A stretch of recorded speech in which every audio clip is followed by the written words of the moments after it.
What is up, everybody? It's Mr. Star from the Gaming Library, and I am here to hopefully get you closer towards completing Nightmare Survival Mode on Ghost of Tsushima Legends. Now, first up, we're going to go through the gear, right? So when you come down to the gear, what you really want for anything legendary, you're going to want to either smoke bombs, grenades, or the charms. Now, I personally like the charms that have stuff to do with stealth attack damage because I do main assassin, and you can basically cheese the game with assassin using smoke bombs and like stealth attacks. So that would be my advice. If you have a legendary, use it for that. Don't really worry about the katana, honestly, because right now I'm running legendary katana because that's the only legendary I have. But as soon as I get legendary for like the blowgun or for a charm or sticky bomb, I'm definitely gonna switch it out because I don't care about switching stances. Because honestly, yeah, switching stances is good in like story mode, but in survival, a fast-paced game mode like this, unless you're like know these stances by heart and all your abilities are on cooldown, there will be no point in actually switching stances because there'll be so many different types of enemies coming towards you. But you know, it's just my opinion. If you rather have legendary to change your sword stances, you know, go with that.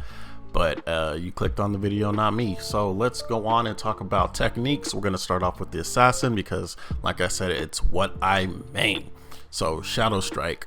What you're gonna want for your techniques, you're always gonna want anything that'll help out your Shadow Strike, because Shadow Strike's not only good for just doing a lot of damage to multiple enemies, but it's a good mobility tool. Whenever I've actually popped Shadow Strike several times to try and get to a point right before the enemy takes it, and I just teleport that 10 feet that I need to actually get inside the circle, and I've been able to save it multiple times with Shadow Strike. So let's just go down this tree, right? So group vanish or toxic vanish. Now, I personally would choose group vanish because when everybody's invisible, like it shows in the video, you know, that's 3 kills just like that. Compared to toxic vanish, yeah, you're going to be chipping down lots of enemies around, but honestly, like I said, you're going to be using, you're not the only one on the field. There's 3 other people with abilities. And toxic vanish, I mean, yeah, it'll do chip, it'll make them stun or whatever, but honestly, you'd be better off making sure everybody in the group can turn invisible, especially if it's you and one other teammate trying to heal the other 2. If you got if it's you and that one teammate invisible, there you go. That's you and him that can revive both teammates at the same time, instead of you going to revive while he's bait, and he just might die himself if you're in that position. Because remember, guys, we're trying to get Nightmare. Okay, all of these enemies are Oni. There are no easy enemies in Nightmare mode, so you're gonna want group vanish. Now, next off, perk 1, right? I choose Assassin Unleash, which decreases ability cooldown time by 15%. I think it's always good to have your invisibility ready to be popped at any given moment, because you never know when someone's going to go down. You need to turn invisible and revive them, or if you need to get out of sticky situations. So always have your ability ready. Now, some people might say, what about Super Strike? So the thing with Super Strike, it's really good for getting kills, but it uses 1 resolve. That resolve can be used for your Shadow Strike. So instead of wasting your resolve for 1 maybe kill, just save it up for Shadow Strike, where you can get either multiple kills or rush to the objective. It doesn't make sense to have Super Strike. Also, critical hit, 30% more damage during assassination could be useful, but it's always better to just have your ability ready to be popped for revives, because you're the assassin. You're not the tank. Okay, the tank is the samurai class, and you should not be like the main one getting all the kills. Honestly, you shouldn't be. But next up, perk 2, I choose experienced assassin. Stealth attacks are faster and quieter. I just use it for the faster kills, because this is survival. Like, everything is down to how fast and how efficient you can kill the enemy. If you're over here doing those 3 to 5 second long stealth kill animations, as cool as they are, it doesn't matter. Also, for the perk opportunist, the 50% bonus assassination damage to staggered enemies. Just look at the video. Look at it. He didn't even kill the enemy. Okay, all the enemies are going to be super beefy and super high up. No, it's not worth it. You're better off just having quicker stealth attack kills for the enemies that you can one shot, instead of trying to lower down their health with these poison darts and then getting extra damage. Okay, because while you're trying to do that, your team might be dying or they're fighting off other Oni enemies. So it's just pointless. It makes no sense. Perk number 3, I choose Shadow Storm. Like I said, Shadow Strike is an amazing ability. Okay, it gets rid of all the fodder enemies, but like I said, the mobility is what you really need it for. Also, quick tip, whenever you're using Shadow Strike, if you jump in the air and pop Shadow Strike, you do not get stuck on the ground doing that little animation. That 2 seconds could be used for getting closer to the objective and saving the point. Now, some people say, what about Chain Vanish? Now, Chain Vanish would be good if you're killing multiple weak enemies, but like I said, we are trying to go for Nightmare. There are no weak enemies, okay? Yeah, you might get lucky and actually kill someone that's low, but still, like, you're better off, you know, saving that for Shadow Strike, man. You need Shadow Strike. It is really good. But next up, we're going to talk about the Ronin. Ronin, amazing character. He is the healer. Breath of Izanami is gonna be your main focus. Spirit animal, get rid of that, useless. What you're gonna need, healing incense. You keeping the team alive, especially for the assassin. The assassin has low health, man. The assassin dies in like 3 hits, man. We need that healing incense. You are the support. If you choose Ronin, don't be like, oh, I have a doggy, I'm cool. No, your dog is pretty much useless for Nightmare mode. It's literally like a distraction, and you're only distracting one enemy. You're lucky if you can get 2 or 3 to actually go after that little dog, because I've summoned bears and the bear will only go after one person at a time. I don't think the dog is going to be switching from enemy to enemy. But yeah, perk 1. Okay, enhanced ghost weapons. Nah, we're not trying to go for that.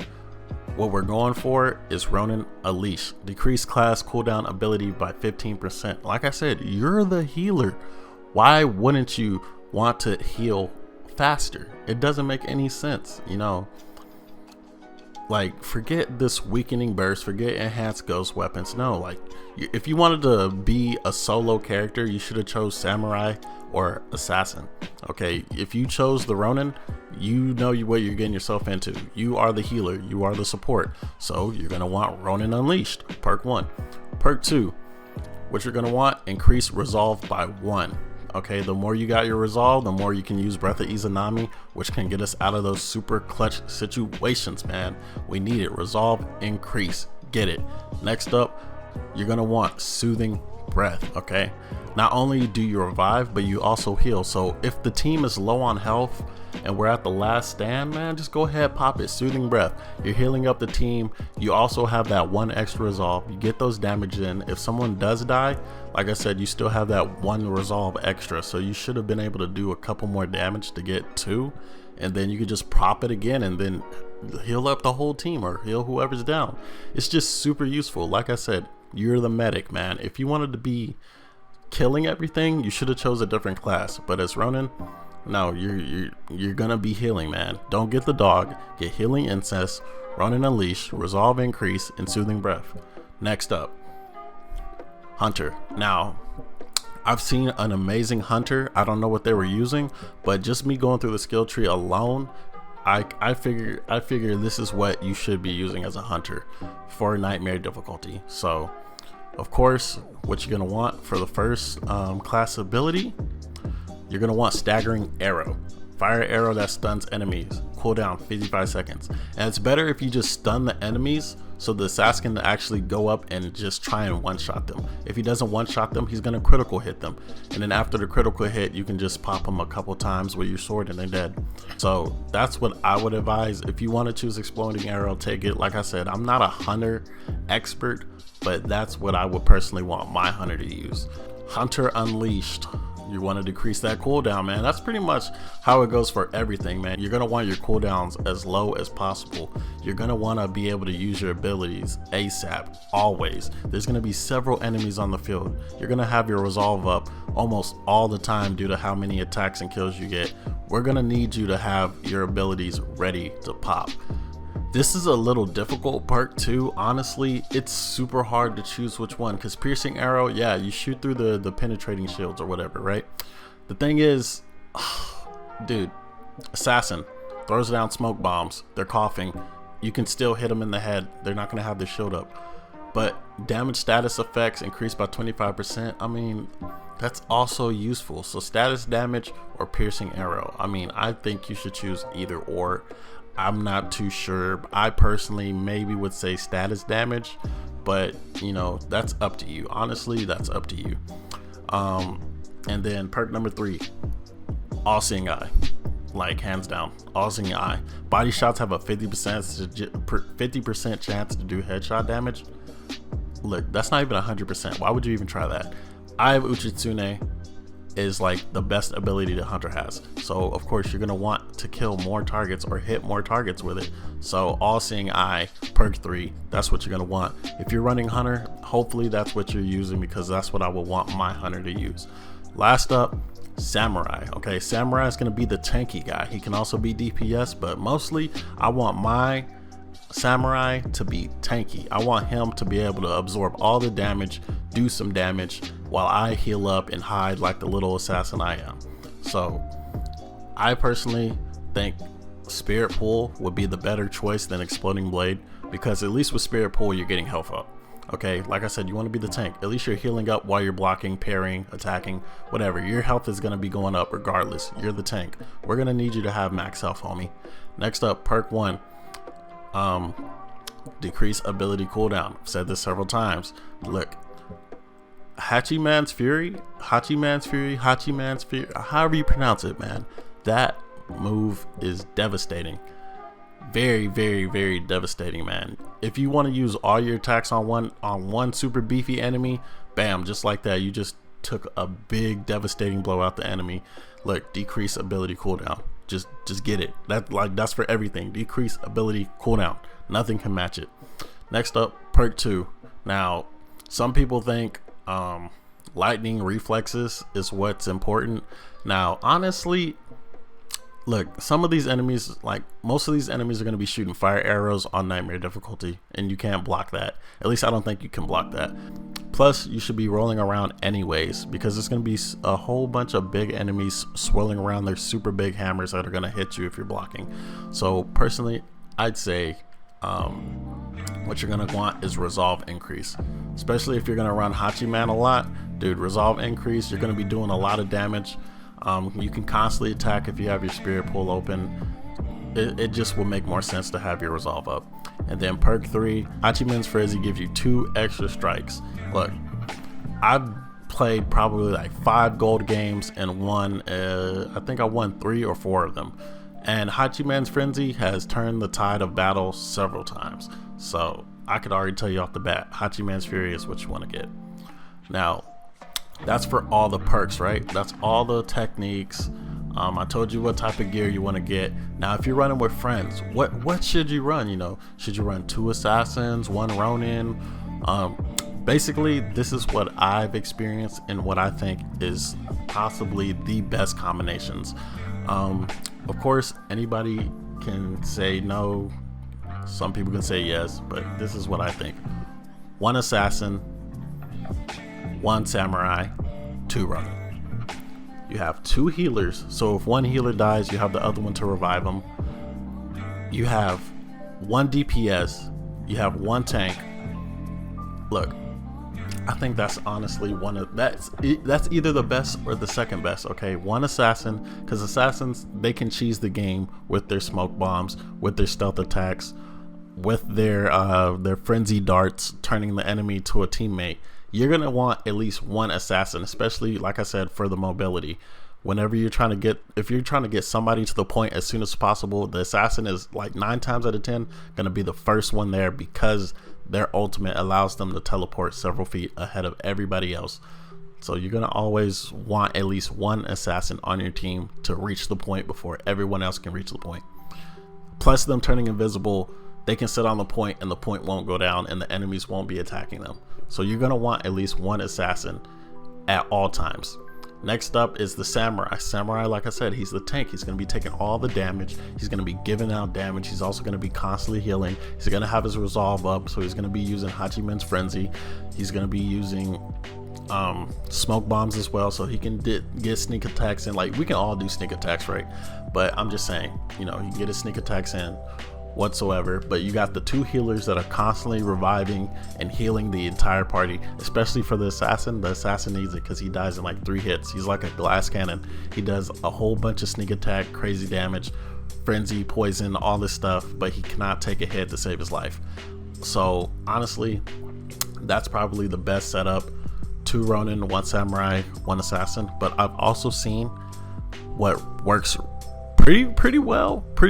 1 assassin, 2 samurai, 1 Ronin. Like I said, you got 1 healer, but here you have 2 tanks. So if the team does have to split up, which you will have to split up several times during nightmare mode, because I know in gold several times, 1 aerial pop, like 8 seconds later another aerial pop, and then like 5 seconds after that another aerial pop. But you're gonna want at least 1 samurai on the first point, and then on the second point you're gonna want the other samurai going with whoever else is going there. And by the 3rd point happens, the first point should be either done or nearly done. And if it is nearly done, that's when the other samurai runs to the 3rd point to start attacking and holding off the area, while the either assassin or the Ronin is stuck behind cleaning up the rest of the enemies, which should be no biggie, because it should probably be like 2 to 4 enemies left on that last point. So that's honestly my big those are my team compositions. That's everything I think will work. Like I said, I've only done gold. I haven't done nightmare. I actually played nightmare 1 time with my buddy. It was literally me and him, 1 assassin, 1 samurai. We lasted 1 minute and 50 seconds. Yeah, but it was mostly just a test run just to see what the enemies were like. And yeah, all Oni. Like it's gonna be tough, guys. Some people have already beaten it. Look at their stuff, look at their stats. You know, I'm looking at the leaderboards right now. Nightmare Survival says number 1 Seihato Shin. His score is 600,056. Like, Seihato Shin, whatever he used, whatever Manny Funny used, whatever Tommy Lee Bones used, and whatever Shinix 2475 used, those are the people like that are the top people. Okay, they're the top 4 when it comes down to this, and nightmare mode was just released. But that's all the advice I got for you guys. I showed you the gear, I showed you the perks, I showed you the techniques. Now all it just comes down to your skill and your friend's skill. Hopefully if you do run with randoms, you know, you find some good people on your team. But that's about it, man. Comment, rate, subscribe. Mr. R from the Gaming Library. Hope you guys enjoy. Peace out.